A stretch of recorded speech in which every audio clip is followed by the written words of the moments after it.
নমস্কার বন্ধুরা, Radhe Radhe, good morning. তো বন্ধুরা দেখো, আজকে আমি ডান্স ভিডিও নিয়ে আসলাম না, আজকে আমি তোমাদের সামনে একটা ছোট্ট মিনি ব্লগ নিয়ে আসলাম। তো দেখো বন্ধুরা, এই ফলগুলো তোমরা চিনতে পারছো কি না জানি না, অবশ্যই পারছো চিনতে। এই ফলগুলো হচ্ছে ড্রাগন ফল, মানে ড্রাগন ফ্রুট, বিদেশি ফল। তো জাস্ট আমি প্রথম এই ফলগুলো দেখছি, আগে কিন্তু ইউটিউবের ভিডিওতে অনেক রকম ভিডিও আমি দেখেছি, কিন্তু জাস্ট আজকে আমি নিজের চোখে দেখতেছি আর খেয়েও তোমাদেরকে বলবো কেমন টেস্ট।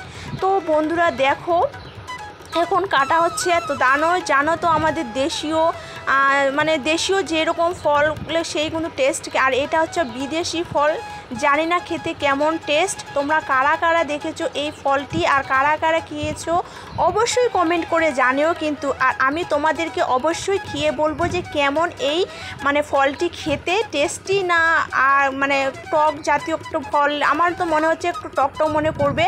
তো যাই হোক, আমি অবশ্যই তোমাদেরকে আমি খেয়ে বলবো।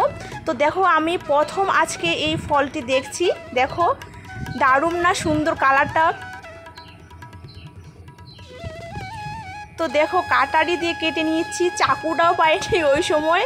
তো দেখো কি অবস্থা, আর দেখো ভিতরটা এরকম, আর কি জানো তো ভিতরটা না একটু ছোট ছোট ছোট ছোট দানার মতো।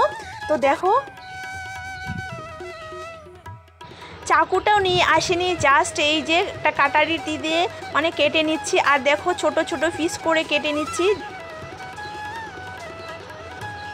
আর আমাদের বাজারে এইসব মানে ফলগুলো এখন মানে কেনা বেচা হচ্ছে, মানে নিয়ে এসছে। তো দেখো আমি খাচ্ছি, আমার না অতটা ভালো না, আমার মুখ দেখে আমার এক্সপ্রেশন দেখে তোমরা অবশ্যই বুঝতে পারছো আমার অতটাও ভালো লাগেনি, আমার বিশেষ ভালো লাগেনি। আর আমি না কালারটা তো সুন্দরের জন্য কি বলতো ঠোঁটের মধ্যে একটু লাগিয়ে নিচ্ছি। তো বন্ধুরা দেখো, আর আমি খাবো না, আমার খেতে মন চাইছে না, আমি চলে আসলাম ঘরে এক টুকরো নিয়ে। তো আবার তোমাদের সঙ্গে আমি দেখাচ্ছি, মানে দেখতেছি, মানে খেয়ে দেখতেছি কেমন। তো আমার অতটাও ভালো লাগেনি, জাস্ট কি বলবো। আর তোমাদেরকে লাস্টে আমি দেখাবো আমার জিভটার কি অবস্থা, একবার আমার জিভটা খুব কালারিং হয়ে গেছে, কি বলবো বন্ধুরা। আর আমার কি বলো তো, সব থেকে খাওয়ার টেস্টটার থেকে আমার কালারটা দিয়ে মানে কি বলবো, এত যে পছন্দ হয়েছে না, অসাধারণ কালারটা। তো দেখো, আর খাবো না, খেতে মনটা চাইছে না। তো দেখো জিভের অবস্থা। তো চলো বন্ধুরা, এখানেই আমি আমার মিনি ব্লগটি শেষ করছি, তোমরা অবশ্যই আমার পাশে থেকো। Tata, bye bye.